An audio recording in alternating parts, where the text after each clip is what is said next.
जय हिंद साथियों, Rouse academy के ऑफिशियल यूट्यूब चैनल पे आपका एक बार फिर से स्वागत है। मैं जय ओझा लेकर के आया हूं एक और शानदार करंट अफेयर की क्लास आपके लिए। तो चलिए शुरुआत करते हैं, देखते हैं आपका आज का पहला क्वेश्चन क्या है, क्योंकि क्वेश्चन के जरिए मैं आप लोगों को सारा का सारा टॉपिक कवर कराऊंगा। तो देखते हैं बच्चों, पहला टॉपिक आपका क्या रहता है आज।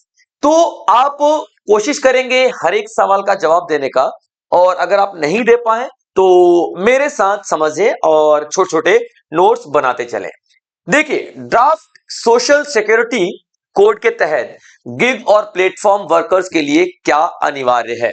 अभी देखिए, यहां पे एक सरकार ने एक रूल निकाला है, एक पॉइंट निकाला है कि यहां पे जो गिग वर्कर्स हैं उनको क्या क्या चीज की जरूरत पड़ेगी और उनको किस चीज के लिए, सोशल सिक्योरिटी देने के लिए। अभी क्या होगा, ठीक है, सोशल सिक्योरिटी दी जाएगी। किसको सोशल सिक्योरिटी दी जाएगी? ठीक है, तो गिग वर्कर्स को, गिग वर्कर्स को सोशल सिक्योरिटी दी जाएगी। अब ये गिग वर्कर्स कौन होते हैं? गिग वर्कर्स वो होते हैं जो कि टेम्परेरी बेस पे काम करते हैं, फ्रीलांसिंग में काम करते हैं। ठीक है, और इसमें किनके लिए? जो प्लेटफॉर्म वर्कर्स हैं उनकी हम यहाँ पे बात कर रहे हैं। ठीक है, प्लेटफॉर्म गिग वर्कर्स के लिए, प्लेटफॉर्म गिग वर्कर्स के लिए क्या है, ये एक नया नियम निकला है जो कि इनके लिए बहुत ही बढ़िया है। अब प्लेटफॉर्म गिग वर्कर्स क्या होते हैं? जो कि फ्रीलांसिंग में काम करते हैं लेकिन किसी प्लेटफॉर्म पे। ठीक है, किसी प्लेटफॉर्म पे, यानी कि जोमेटो में कर लिया, स्विगी में कर लिया, ओला उबर ये सब चला लिया, या फिर अर्बन क्लैप में काम कर लिया। ये एक ऑनलाइन प्लेटफॉर्म के जरिए काम करते हैं। Clear point? तो इनके लिए अभी सरकार ने क्या बोला है, भैया इनकी भी सोशल सिक्योरिटी जरूरी है, इनकी भी सोशल सिक्योरिटी जरूरी है। यानी कि इनको भी वो सारे के सारे बेनिफिट्स मिलने चाहिए जो कि बाकी सारे एम्प्लॉयज को मिलता है। जैसे कि मान लीजिए मैं यहाँ पे जॉब कर रहा हूं तो डेफिनेटली मुझे कुछ ना कुछ ऐसा पैसा मिलेगा जो सैलरी के अलावा मिलेगा। वो इंश्योरेंस होगा, वो मेरा टीएडीए होगा, वो मेरा जो आपका म्यूचुअल फंड में इन्वेस्टमेंट होगा। कुछ इस तरीके की चीजें मेरे द्वारा कंपनी करती है, तो बहुत सारी ऐसी एक्स्ट्रा फैसिलिटीज दी जाती हैं। तो अभी सरकार ने क्या बोला है कि देखो, जो गिग वर्कर्स है उनको भी सोशल सिक्योरिटी प्रोवाइड करवाई जाएगी। ठीक है, जैसे कि इंश्योरेंस हो गया। ठीक है, एक एक चीज लेके चलते हैं हम लोग। इंश्योरेंस हो गया, ठीक है, कई बार कुछ कंपनियां म्यूचुअल फंड में इन्वेस्टमेंट कर देती है हमारे कुछ पैसे लेकर के। ठीक है, उसके बाद हमारे प्रोविडेंट फंड कटने लग जाता है। तो ये बहुत सारी फैसिलिटीज अब इनको भी मिलेगी जो कि ये ओला राइडर, उबर राइडर को नहीं मिलती थी। लेकिन इसके लिए क्राइटेरिया क्या है?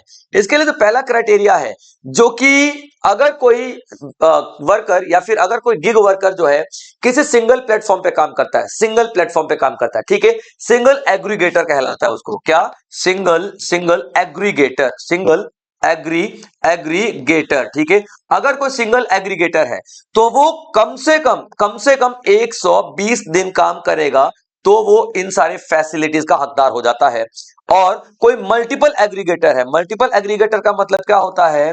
कोई ऐसा वर्कर जो बहुत सारे प्लेटफॉर्म पे काम करता है, उन्हें ओला पर भी चला रहा है गाड़ी, उबर पर भी चला रहा है, और कोई ऐसा है जो जोमेटो पर भी काम कर रहा है, स्विगी पर भी काम कर रहा है, यानी जहां से ऑर्डर है वहां पे चला गया, तो उसको क्या बोलते हैं? Multiple aggregator, multiple aggregator. ठीक है, मल्टीपल एग्रीगेटर। और जो मल्टीपल एग्रीगेटर होते हैं ना, इनके लिए 120 दिन अगर ये लगातार काम कर लेते हैं तो ये एलिजिबल हो जाते हैं इन सारी फैसिलिटीज के लिए। क्लियर पॉइंट यहाँ पे? अब इन वर्कर्स के लिए जैसे होता है ना, हमारा एक पैन कार्ड होता है, परमानेंट अकाउंट नंबर होता है ना। ठीक है, तो वो उसका मतलब क्या है? आप कोई भी अकाउंट किसी भी बैंक में खुलवा लीजिए, आपका जो पैन नंबर होगा वो एक ही होगा, वो हर एक बैंक अकाउंट में लगाया जाएगा। उसी तरीके से यहाँ पे जो गिग वर्कर्स हैं उनको एक नंबर दिया जाएगा जिसको हम लोग क्या बोलते हैं? यूएएन कहेंगे। जैसे पैन होता है ना, ठीक है, परमानेंट अकाउंट नंबर, वैसे ही यूनिवर्सल अकाउंट नंबर होगा। ये नंबर उनको एक ही मिलेगा, चाहे वो जोमेटो पे काम करें तब भी ये नंबर जाएगा, चाहे वो स्विगी पे काम करें तब भी ये नंबर जाएगा। अलग अलग प्लेटफॉर्म पे सेम नंबर वो शेयर करेंगे, ये कभी भी नहीं बदलेगा, ये उनको नंबर दिया जाएगा। Clear point?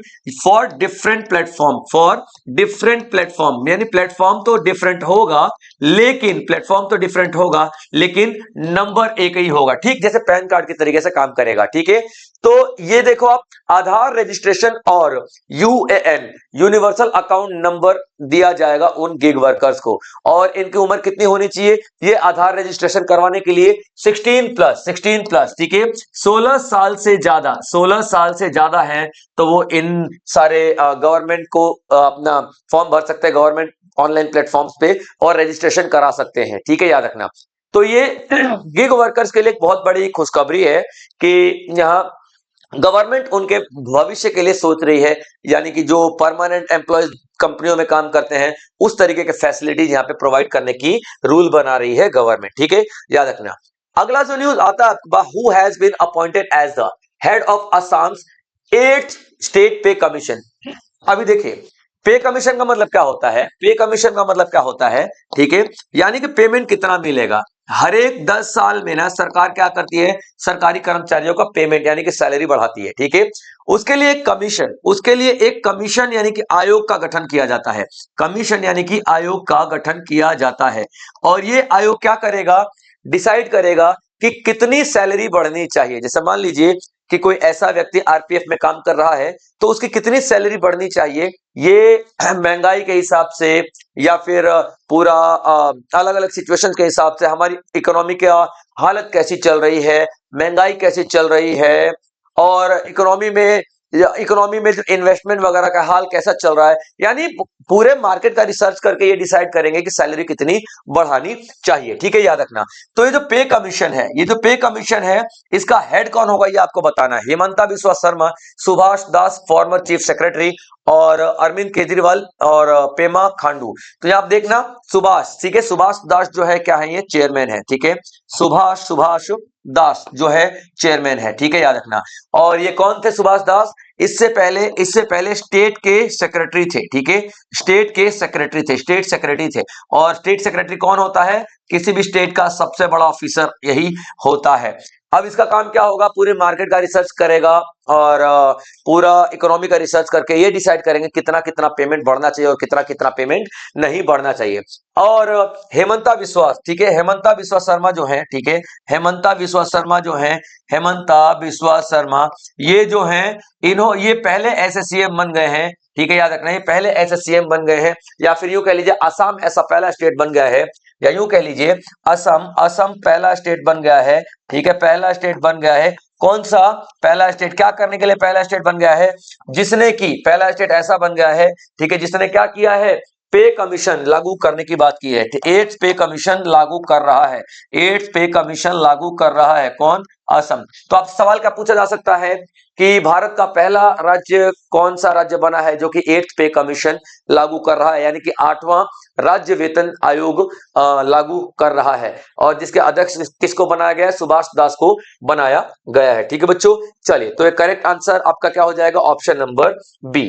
आगे देखते हैं, तमिलनाडु में 2026 का पहला जल्लीकट्टू आयोजन किस गांव में शुरू होगा? अभी देखिए 3 जनवरी से, ठीक है, क्या 3 जनवरी से जल्लीकट्टू शुरू हो रहा है, ठीक है, याद रखना 3 जनवरी से क्या शुरू हो रहा है? तो जल्लीकट्टू शुरू हो रहा है, ठीक है, 3 जनवरी से। और इसका मतलब क्या है?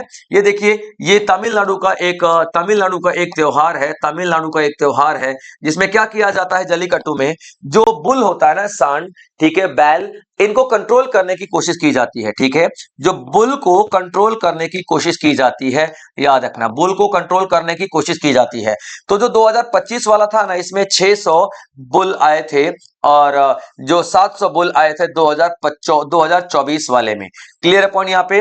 अब देखिए, ये अलग अलग लेवल पे किया जाता है, अलग अलग फेसेस में किया जाता है, ठीक है। तो याद रखिएगा, इसका पहला जो आपका इवेंट है वो 3 जनवरी शुरू हो रहा है। अलग अलग इवेंट होता है, जैसे कि एक गांव में एक इवेंट हुआ, दूसरा इवेंट दूसरे गांव में, तीसरा, चौथा, अलग अलग गांव में इवेंट होते जाते हैं। नंबर ऑफ कितने इवेंट्स होते हैं ये फिक्स नहीं है, लेकिन अलग अलग गांव में अलग अलग इवेंट जरूर होते हैं, ठीक है।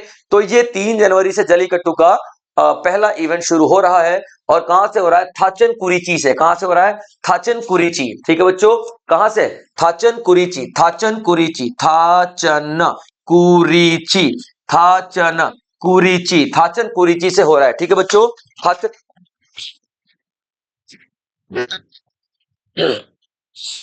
थाचन कुरिची से हो रहा है, ठीक है बच्चों।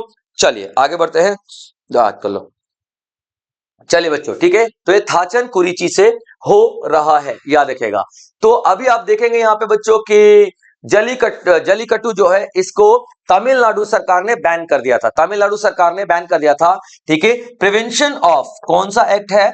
Prevention of animal cruelty, prevention of animal cruelty, ठीक है, animal cruelty, prevention of animal cruelty act, act कितना हुआ? 1960 में एक अधिनियम आया था, prevention of animal cruelty act 1960। Clear point?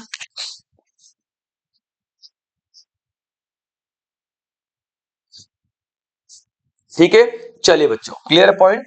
तो आप यहां पे देखेंगे prevention of animal cruelty act, इस पे इसके जरिए बैन लगा दिया गया था। फिर यहां पे तमिलनाडु ने क्या किया, इस एक्ट में थोड़ा सा चेंज किया और 2017 से क्या किया तमिलनाडु ने, फिर से जलीकट्टू लागू कर दिया, फिर से जलीकट्टू लागू कर दिया, यानी कि फिर से जलीकट्टू शुरू हो गया था 2017 के बाद, ठीक है। तो ये जलीकट्टू का पहला इवेंट आपका थाचन कुरिची स्टेट से, जो थाचन कुरिची गांव से आपका पहला शुरू हो रहा है, और तमिलनाडु का एक इंपॉर्टेंट इवेंट है ये, इंपॉर्टेंट एक आप यूं कह लीजिए कि त्योहार है जो बहुत ही खुशी से मनाया जाता है। और अभी देखा जाएगा कि कितने बुल को कंट्रोल करने की कोशिश की जाती है, एक पूरी भीड़ जैसे दिखाई दे रहे हैं, एक सांड को पूरी भीड़ कंट्रोल करने की कोशिश कर रही है, और इसी तरीके के यहाँ पे गेम किए जाते हैं। क्योंकि और बार बार इस पे सवाल इसलिए उठ जाते हैं क्योंकि देखिए किस तरीके से एक एनिमल को कंट्रोल करने की कोशिश की जा रही है, कई बार इनके हाथ टूटते हैं, कई बार इनके पैर टूटते हैं, कई बार इनके सिंग टूटते हैं, ये तमाम तरीके के इनके यहाँ पे कोशिशें की जाती है कंट्रोल करने की, और ये कंट्रोल कर भी पाते हैं, नहीं कर पाते हैं, ठीक है। कई बार बुल जीत जाता है, कई बार ये भीड़ को चोट लग जाती है, यानी बहुत ही ज्यादा क्रुएलिटी देखने के लिए मिलती है। तो ये एनिमल क्रुएलिटी की जब हम बात करेंगे तो जलीकट्टू आपका दिखाई देता है। चलिए आगे बढ़ते हैं बच्चों, ठीक है। Alpha Conde was replaced as president of Guinea by होम। अभी देखिए एक अल्फा कॉन्डे है, जीनी के पहले राष्ट्रपति थे, ठीक है। अल्फा कॉन्डे, क्या नाम है इनका? अल्फा कॉन्डे, ठीक है, अल्फा कॉन्डे ये कौन है? अल्फा कॉन्डे जीनी के राष्ट्रपति थे पहले, कौन थे? जीनी के राष्ट्रपति थे पहले, ठीक है बच्चों, याद रखना। जीनी एक वेस्ट अफ्रीका का कंट्री है, एक वेस्ट अफ्रीका का कंट्री है, ठीक है। जीनी एक वेस्ट अफ्रीका का कंट्री है, इसी के राष्ट्रपति थे पहले कौन? Alpha Conde. अभी जो अल्फा कॉन्डे थे इन्हें किसने रिप्लेस किया है, यानी कि कौन नया राष्ट्रपति बना है, ये आपका ऑप्शन है। तो इब्राहिम ट्राओरे, असीमी गोइटा एंड ममदी डम्बोया और पॉल हेनरी सांडा ओगो दामीबा। तो करेक्ट आंसर इज मामादी, ठीक है, करेक्ट आंसर इज मामादी डोम्बोया, ठीक है बच्चों, क्या नाम है इनका? मामादी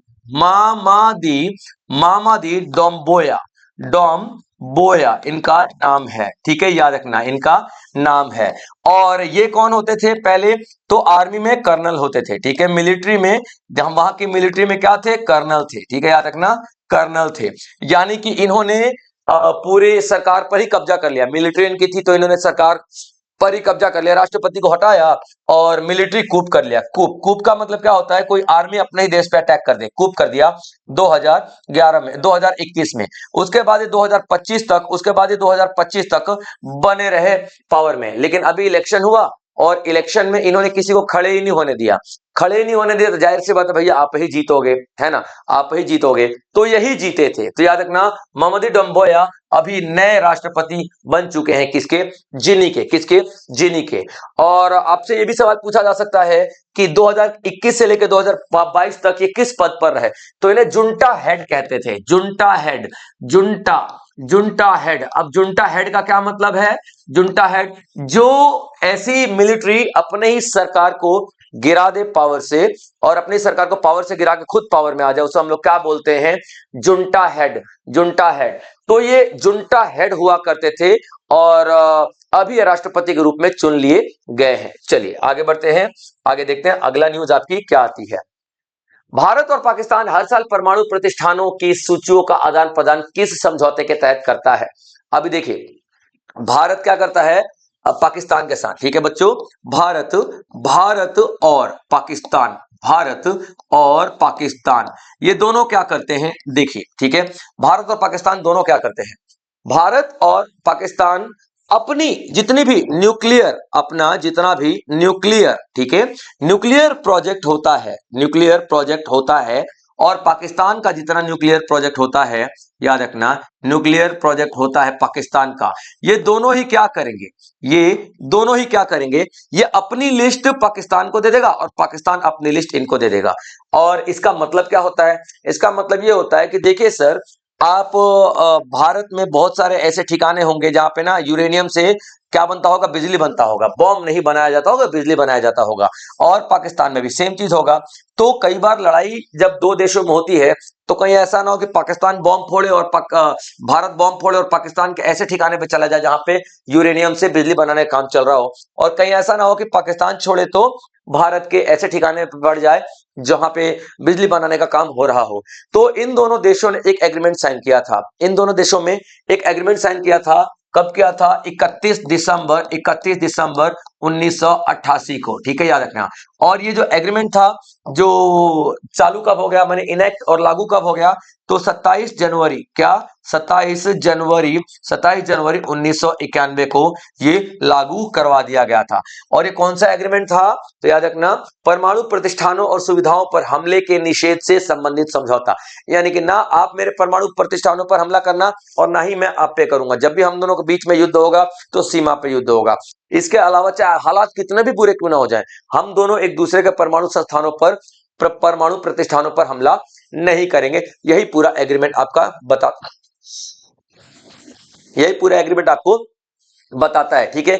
तो आपका agreement on the prohibition of attack against nuclear installation and facilities, ये साइन जब हुआ था 1988 में, तो राजीव गांधी हुआ करते थे पीएम। तो राजीव गांधी के बीच में, राजीव गांधी के बीच में, और आप यहां से देखेंगे बेनजीर भुट्टो के बीच में, ठीक है, बेनजीर, ठीक है, बेनजीर भुट्टो के बीच में आप देखोगे, क्लियर पॉइंट यहाँ पे, पाकिस्तान से बेनजीर भुट्टो और राजीव गांधी थे। और अभी ये हर साल किया जाता है 1 जनवरी को, हर साल किया जाता है 1 जनवरी को। जो एक्सचेंज होगा ना लिस्ट का, वो हर साल 1 जनवरी को होगा। तो इस बार भी 1 जनवरी 2026 को क्या किया गया है, अपने अपने ठिकानों का खबर पता दिया गया है। क्लियर है बच्चे यहां तक। तो ये आप देखोगे कि भारत और पाकिस्तान हर साल परमाणु प्रतिष्ठानों की सूचियों का आदान प्रदान किस समझौते के तहत करते हैं, तो agreement on the prohibition of attack against nuclear installation and facilities, यानी कि परमाणु प्रतिष्ठानों और सुविधाओं पर हमले के निषेध से संबंधित समझौता। आगे देखते हैं, India and Pakistan exchange list of civil prisoners and fisherman under which agreement, Bharat और पाकिस्तान नागरिक कैदियों और मछुआरों की सूचियों का आदान प्रदान किस समझौते से करते हैं। अभी देखिए नया साल शुरू हो रहा है ना, नया साल शुरू हो रहा है, यानी कि 1 जनवरी हो चुका, ठीक है बच्चों, याद रखना 1 जनवरी 2026, ठीक है, जैसे शुरू हो चुका है। तो इसमें ना पाकिस्तान के साथ हमारे कुछ एग्रीमेंट है, हम उसको पालन करते हैं। तो इस एग्रीमेंट में क्या किया गया है, ये जो एग्रीमेंट है इसका मतलब क्या है, ठीक है, कॉन्स्यूलर, ठीक है, कॉन्स्यूलर एक्सेस एग्रीमेंट 2008, क्या नाम है इसका, कॉन्स्यूलर कॉन्स्यूलर कॉन्स्यूलर एक्सेस एक्सेस एग्रीमेंट, ठीक है, कॉन्स्यूलर एक्सेस एग्रीमेंट एग्रीमेंट 2008। अब इसके तहत क्या किया गया था कि अगर कोई प्रिजनर, अगर कोई सिविल प्रिजनर जो है, ठीक है, सिविल प्रिजनर जो है, या फिर सिविल प्रिजनर है, या फिर कोई मछुआरा है, फिशरमैन है, गलती से पाकिस्तान के सीमा में चला जाता है, ठीक है, गलती से पाकिस्तान की सीमा में चला जाता है, ठीक है, याद रखना, या फिर वहां का यहां आ जाता है, यहां का वहां आ जाता है, तो दोनों देश क्या करेंगे, एक दूसरे को लिस्ट सौंपेंगे कि भैया मेरे पास 2000 ऐसे मछुआरे और 1000 ऐसे सिविल प्रिजनर्स हैं, जैसे कि चोरी के केस में पकड़े गए हैं, या फिर तार टाप के गए थे, या फिर उस देश में गए और वहीं पे रहने की कोशिश करने लगे, यानी कि कोई अपराधी नहीं है, ठीक है, लेकिन उनको इसलिए कैद में रखा गया है क्योंकि वो हिंदुस्तानी है, और हिंदुस्तान में इसलिए कैद में रखा गया है क्योंकि वो पाकिस्तानी है, और उनके पास पासपोर्ट भी नहीं है, और अब एक दूसरे के देश में घूमने फिरने की, आने जाने की परमिशन भी नहीं है। इस तरीके की चीजें आपको यहाँ पे दिखाई देती हैं। तो ये जो भारत ने बोला कि भैया देखो आपके पास जितने भी लिस्ट हैं भारतीयों की, चाहे वो सिविल प्रिजनर्स हो चाहे वो मछुआरे हो, उनकी लिस्ट आप हमें दे दो और हम आपको दे देते हैं। और फिर हम लोग डिसाइड करेंगे कि कितने लिस्ट में से कौन से व्यक्ति जेन्युइन है, कौन से व्यक्ति जेन्युइन नहीं है, और फिर हम अपने अपने कैदियों को वापस छुड़ाएंगे। यानी पाकिस्तान अपना कैदी लेके चला जाएगा वापस और भारत अपना कैदी लेकर के चला जाएगा। तो यहाँ पे जो लिस्ट एक्सचेंज हुई है ना, ठीक है, तो इस्लामाबाद में हुआ है, ठीक है, इस्लामाबाद और दिल्ली, ठीक है, दिल्ली, यानी कि भारतीयों की लिस्ट यहाँ पे दिल्ली पहुंचाई गई है और पाकिस्तानियों की लिस्ट इस्लामाबाद पहुंचाया गया है। Clear point. और 21 एक्ट के तहत किया गया है, किस एग्रीमेंट के तहत? कंस्यूलर एक्सेस एग्रीमेंट 2008 के तहत किया गया है। चलिए आगे देखते हैं अगला सवाल, ठीक है। हाल ही में केंद्र सरकार की अधिसूचना के अनुसार पटना हाई कोर्ट के मुख्य न्यायाधीश के रूप में किसे नियुक्त किया गया है? अभी देखिए, पटना हाई कोर्ट हो गया, मेघालय हाई कोर्ट हो गया, केरल हाई कोर्ट हो गया, तो यहां पे चीफ जस्टिसों की नियुक्ति की गई है। अब जब भी हम चीफ जस्टिस की नियुक्ति करते हैं ना हाई कोर्ट के, ठीक है, हाई कोर्ट के जज, ठीक है, हाई कोर्ट के जजों की जब नियुक्ति करते हैं ना, तो यहाँ पे याद रखना, ठीक है, क्या होता है? एक कॉलेजियम सिस्टम होता है। क्या होता है? कॉलेजियम सिस्टम होता है। Collegium system. अब ये कॉलेजियम सिस्टम क्या होता है?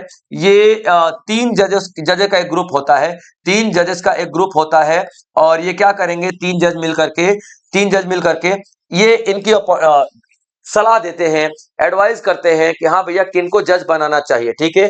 तो कॉलेजियम सिस्टम अगर हम बात करें स्टेट लेवल का, तो तीन जजेस होते हैं इसमें, जिसमें एक सुप्रीम कोर्ट का चीफ जस्टिस होता है, यानी कि सूर्यकांत त्रिपाठी जी एक होंगे और बाकी दो सीनियर जजेस होंगे।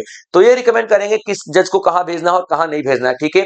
तो यहां पे आप देखोगे कि पटना हाई कोर्ट के लिए, ठीक है, किसे चुना गया है? जस्टिस सौमेन सेन, जस्टिस संगम कुमार साहू, जस्टिस रेवती प्रशांत मोहिते देरे and justice Madhukar Jamdar. Clear है? तो ये सारे के सारे आपको बताने हैं, ठीक है बच्चों, याद रखना। तो इसमें आप देखोगे, ठीक है, आपका करेक्ट आंसर क्या हो जाएगा बच्चों? ठीक है, जस्टिस संगम कुमार साहू, ठीक है, जस्टिस संगम कुमार साहू, ये पटना में इनको नियुक्त किया गया है, ठीक है, याद रखना, पटना में।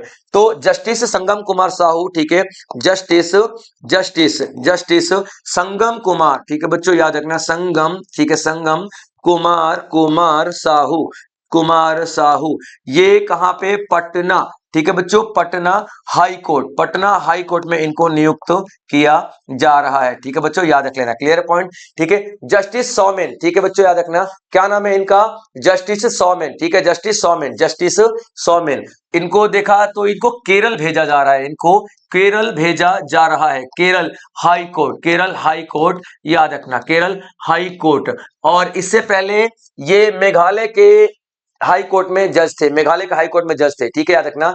इससे पहले ये मेघालय में थे और अभी इनको कहां भेजा जा मेघालय में थे और अभी इनको कहां भेजा जा रहा है? केरल में भेजा जा रहा है, ठीक है, दो हो गए। उसके बाद आप देखोगे यहाँ पे रेवती प्रशांत मोहित देरे, ठीक है बच्चों, याद रखना, रेवती प्रशांत मोहित देरे। और जैसे कि ये मेघालय में थे तो मेघालय की सीट खाली हो गई क्योंकि ये केरला चले गए, ठीक है। तो ये रेवती प्रशांत मोहिते, ये रेवती प्रशांत मोहिते,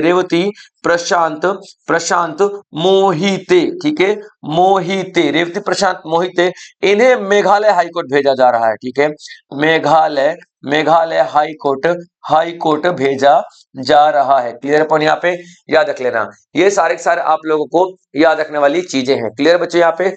चलिए, तो अभी पटना की बात करें, ठीक है, तो पटना की बात करें तो जस्टिस संगम कुमार साहू जी, और केरल की बात करें तो जस्टिस सौमेन सेन, और जस्टिस सौमेन सेन पहले मेघालय में थे, तो मेघालय से अगर केरल आते हैं तो सीट खाली हो गई, तो जस्टिस रेवती प्रशांत देरे, ठीक है, ये बन जाएंगे, ये मेघालय की सीट अभी भरने वाले हैं। क्लियर पॉइंट बच्चों? तो सारी चीजें आप लोग यहाँ पे देखना। चलिए आगे बढ़ते हैं, और मैं आपको ये बता ही चुका हूं कि कोलिजन सिस्टम के द्वारा इनका चुनाव किया जाता है, ठीक है बच्चों, याद रखिएगा। चलिए आगे देखते हैं, अगला सवाल क्या है? डेटा फॉर डेवलपमेंट थीम वाला नया लोगो किस मंत्रालय ने जारी किया? डेटा फॉर थीम, ठीक है, डेटा फॉर थीम। अभी देखिए, जो डेटा फॉर थीम का मतलब क्या है? डेटा फॉर थीम का मतलब यह है कि हम कोई भी डिसीजन लेंगे, कोई भी पॉलिसी बनाएंगे, कोई भी अगर हम लोग पॉलिसी बनाते हैं तो वो डेटा के ऊपर बनाएंगे। ठीक है, याद रखना, डेटा के ऊपर बनाएंगे, ना कि हम लोग बनाएंगे किसी और अंदाजे से। ठीक है, नॉट गैस। ठीक है, नॉट गैस। ठीक है, याद रखना, हम गैस नहीं करेंगे, यहां पे हम गैस नहीं करेंगे, प्रॉपर डेटा के ऊपर बनाएंगे। ठीक है, तो ये थीम, ठीक है, डेटा फॉर डेवलपमेंट थीम रखी गई है, डेटा फॉर थीम रखी गई है। ठीक है, क्या नाम है इसका? Data for development. ठीक है, याद रखना, क्या? Data for development, data for development, data for development. Clear point? और ये थीम रखी गई है मॉस्पी की। ठीक है, मॉस्पी। ठीक है, MoSPI, ministry of statistics, statistics. Clear point? Ministry of statistics and programme implementation, programme implementation. ठीक है, प्रोग्राम इंप्लीमेंटेशन ये है मॉस्पी। ठीक है, मॉस्पी। अब आप देखना, मॉस्पी का लोगो बनाया गया है, ये मॉस्पी का लोगो है। अभी आप इसमें देखना, जो अशोक चक्र है वो शक्ति का प्रतीक है। अशोक चक्र है, अशोक चक्र है वो आपका शक्ति का प्रतीक है। ठीक है, याद रखना, शक्ति का, ताकत का प्रतीक है। उसके बाद आप देखना, जो रुपए का साइन दिखाई दे रहा है ना, ये रुपए का साइन। ठीक है, ये हमारी आर्थिक ये हमारी आर्थिक मजबूती का साइन है। ठीक है, ये रुपए का साइन हमारी आर्थिक अवस्था दिखाता है। ठीक है, रुपए का साइन हमारी आर्थिक अवस्था दिखाता है। उसके बाद जो तीन रंग दिखाई दे रहे हैं ना, तिरंगा का तीन रंग है। ठीक है, तिरंगा का तीन रंग भी दिखाई दे रहा है, यानी कि हमारी मान सम्मान प्रतिष्ठा सब कुछ दिखाई दे रहा है। ये जो ब्लू कलर दिखाई दे रहा है ना, डार्क ब्लू, जो आपका डार्क ब्लू है, ये किस चीज का है? तो गहरे ज्ञान का है, गहरे नॉलेज का है, गहरे ज्ञान का है, गहरे नॉलेज का है, गहरे ज्ञान का है। तो ये पूरा का पूरा आप देखना किस तरीके से इसको डिजाइन किया गया, इस लोगों को मॉस्पी के द्वारा और मॉस्पी के लिए ही। तो करेक्ट आंसर क्या हो जाएगा आपका? मॉस्पी, यानी कि सांख्यिकी एवं कार्यक्रम कार्यान्वयन मंत्रालय, मॉस्पी। चलिए बच्चों, ठीक है, आगे देखते हैं अगला। और what is the name of the humanoid robot flying on board the Gaganyaan जीवन मिशन? अभी देखिए, एक मिशन लॉन्च किया जाएगा, तकरीबन मार्च 2026 में आ जाएगा। ठीक है, मार्च 2026 में। और ये क्या होगा? क्रूड होगा। ठीक है, क्रूड होगा। ठीक है बच्चों, याद रखना, क्रूड का मतलब क्या होगा? इसमें आदमी को भेजा जाएगा, लेकिन उस आदमी में अभी आदमी नहीं जाएगी, एक रोबोट जाएगा। ठीक है, ये रोबोट दिखाई दे रहा है, ये रोबोट। ठीक है, ये रोबोट, इसका नाम क्या है? व्योमित्र। ठीक है, क्या नाम है? व्योमित्रा ये रोबोट को पहले भेजा जाएगा। Clear point? याद रखना। तो एक हमारा मिशन जा रहा है। ठीक है, आसमान में, और कौन भेज रहा है? इसरो भेज रहा है, और गगनयान मिशन है। ठीक है, गगनयान मिशन है। क्लियर पॉइंट यहाँ पे याद रखना, गगन। ठीक है, गगनयान मिशन है, गगनयान मिशन है। ठीक है बच्चों, याद रखना। तो ये गगनयान मिशन जो है, ये अभी मार्च 2026 को भेज दिया जाएगा। और जब ये मार्च 2026 में भेजा जाएगा, तो जब भेजा जाएगा तो इसमें एक रोबोट भेजा जाएगा, और ये जो रोबोट होगा वो जाएगा, अगर वो सही सलामत वापस आ गया, इसका मतलब क्या है? कि ये मैन रेटेड है, यानी कि गगनयान क्या हो जाएगा? हम लोग मैन रेटेड समझेंगे। मैन रेटेड का मतलब क्या होता है? आदमियों के लिए बिल्कुल परफेक्ट, मैन रेटेड समझ में आ जाएगा, अगर तो ये सही सलामत रोबोट वापस आ जाएगा। तो अभी गगनयान का जो पहला मिशन भेजा जा रहा है हमारे भारत के द्वारा मार्च 2026 में, उसमें जो रोबोट जा रहा है उसको हम लोग व्योमित्रा के नाम से जानते हैं। क्लियर पॉइंट बच्चों, याद रखना। तो your correct answer will be Vyommitra, correct answer will be Vyommitra. ठीक है बच्चों, तो आज के लिए इतना ही। आई होप आप लोगों ने नोट्स जरूर बनाए होंगे बच्चों, और आप नोट्स बनाते चलेंगे, क्योंकि नोट्स ही अंत समय में आपके काम आने वाले हैं। इसी तरीके से बेहतरीन लेक्चर्स लेकर के मैं रोज आप लोगों के सामने आता रहूंगा। तब तक आप लोग अपना ध्यान रखेंगे बच्चों। जय हिंद।